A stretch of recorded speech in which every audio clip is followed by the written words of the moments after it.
kelas 24 114 dari kelas 2D.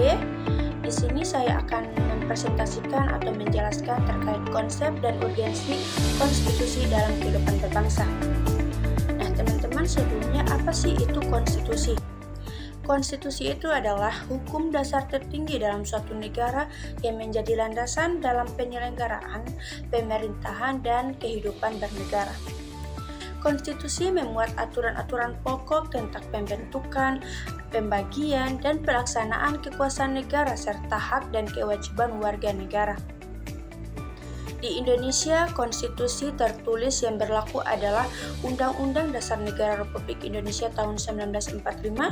Konstitusi ini menjadi dasar bagi seluruh peraturan perundang-undangan lainnya dan menjadi pedoman dalam menjalankan pemerintahan secara sah dan konstitusional. Yang selanjutnya yaitu ada fungsi konstitusi secara umum. Nah, yang pertama yaitu sebagai hukum tertinggi atau supremasi hukum, di mana konstitusi menjadi dasar hukum tertinggi dalam suatu negara yang harus ditaati oleh semua pihak termasuk pemerintah. Yang kedua, mengatur kekuasaan negara. Konstitusi mengatur pembagian dan pembatasan kekuasaan antara lembaga negara seperti eksekutif, legislatif, dan yudikatif agar tidak terjadi penyalahgunaan kekuasaan. Yang ketiga, menjamin hak asasi warga negara. Konstitusi menjamin hak dasar warga negara seperti kebebasan berpendapat, hak atas pendidikan, hak memilih, dan lainnya. Yang keempat yaitu sebagai pedoman penyelenggaraan negara, konstitusi memberikan panduan bagi penyelenggaraan pemerintah dan pelaksanaan kehidupan bernegara. Yang kelima, sumber hukum nasional. Semua peraturan perundang-undangan lainnya harus merujuk dan tidak boleh bertentangan dengan konstitusi. Yang selanjutnya yaitu peranan konstitusi dalam sistem ketatanegaraan Indonesia. Yang pertama yaitu sebagai landasan penyelenggaraan negara. Nah, segala bentuk tindakan pemerintah dan lembaga negara harus sesuai dengan konstitusi. Yang kedua, sebagai pedoman dalam kehidupan berbangsa dan bernegara. Menjadi acuan bagi rakyat dan pemerintah dalam menjalankan kewajiban dan menggunakan haknya. Yang ketiga, menjamin keberlangsungan negara hukum dan demokrasi. Dengan menjamin prinsip kedaulatan rakyat, pembatasan kekuasaan, serta perlindungan terhadap warga negara. Dan keempat, sebagai alat kontrol kekuasaan. Konstitusi membatasi dan mengarahkan kekuasaan agar tidak disalahgunakan. Ada dua contoh bagaimana konstitusi itu menjadi dasar dan penyelenggaraan negara. Yang pertama, pemilihan presiden dan wakil presiden. Pada pasal 6A Undang-Undang Dasar 1945 menyatakan bahwa presiden dan wakil presiden dipilih secara langsung oleh rakyat. Artinya, seluruh proses pemilu presiden harus mengikuti ketentuan ini.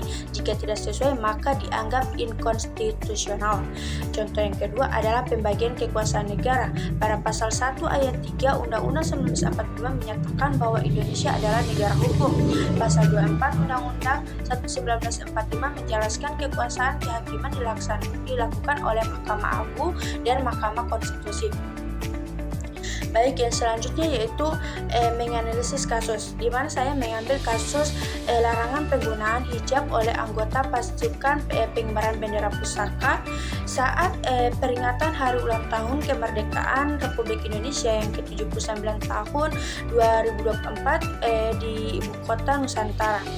Telah menarik perhatian publik dan menuai beragam kritik. Isu ini mencuat setelah beredar keputusan BPIP yang nomor 35 tahun 2024 yang mengatur tentang standar pakaian dan atribut paskibraka tanpa mencantumkan ketentuan yang memperbolehkan penggunaan hijab, berbeda dengan peraturan sebelumnya. Ketua Majelis Ulama Indonesia dengan tegas menyatakan bahwa larangan tersebut merupakan pelanggaran terhadap konstitusi negara, terutama pada pasal 29 Undang-Undang Dasar 1945. Pasal ini menjamin hak setiap warga negara untuk memeluk agama dan melaksanakan ibadah sesuai dengan keyakinannya.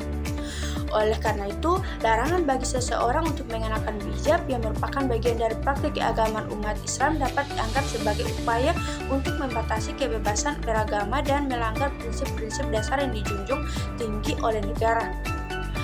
MUI juga menganggap bahwa kebijakan berpotensi melanggar nilai-nilai Pancasila, khususnya sila pertama yang mengedepankan ketuhanan yang Maha Esa.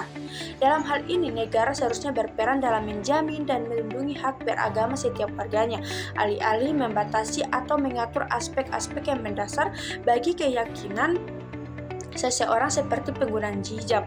Penekanan ini juga berfungsi sebagai peringatan terhadap kemungkinan terjadinya diskriminasi di dalam lembaga-lembaga negara yang seharusnya bertanggung jawab untuk menjaga toleransi dan keberagaman. Nah, yang ada pun dampak akan yang terjadi pada masyarakat. Yang pertama, kemunculan keresahan sosial dan kekecewaan di kalangan umat beragama. Yang kedua, polarisasi dan perdebatan di tengah masyarakat. Yang keempat, melemahnya kepercayaan terhadap lembaga negara. Dan yang keempat, pengaruh terhadap generasi muda dan dunia pendidikan. Nah, itulah pemaparan materi atau presentasi dari saya. Mohon maaf bila ada salah kata. Wabillahi taufiq wal hidayah. Wassalamualaikum warahmatullahi wabarakatuh.